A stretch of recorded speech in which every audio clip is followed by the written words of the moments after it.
বগুড়ার সারিয়াকান্দিতে অবৈধভাবে মজুত করে রাখা প্রায় 4,000 লিটার ডিজেল জব্দ করেছে ভ্রাম্যমাণ আদালত। বুধবার রাত 9টার দিকে অভিযান চালিয়ে লোপা এন্টারপ্রাইজ থেকে এসব জ্বালানি তেল জব্দ করা হয়।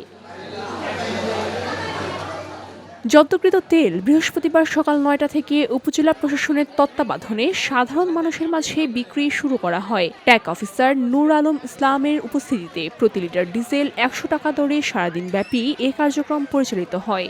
প্রশাসনের নির্ধারিত নিয়ম অনুযায়ী ভোটার আইডি কার্ড প্রদর্শনের মাধ্যমে তেল বিতরণ করা হয়। এতে নারীদের জন্য সর্বোচ্চ 5 লিটার এবং পুরুষদের জন্য 10 লিটার করে বরাদ্দ নির্ধারণ করা হয়। পুরো কার্যক্রমের সার্বিক সহযোগিতা করে সারিয়াকান্দি থানা police.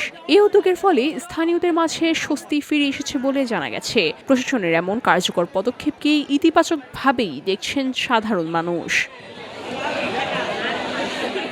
VOD Bangla news desk.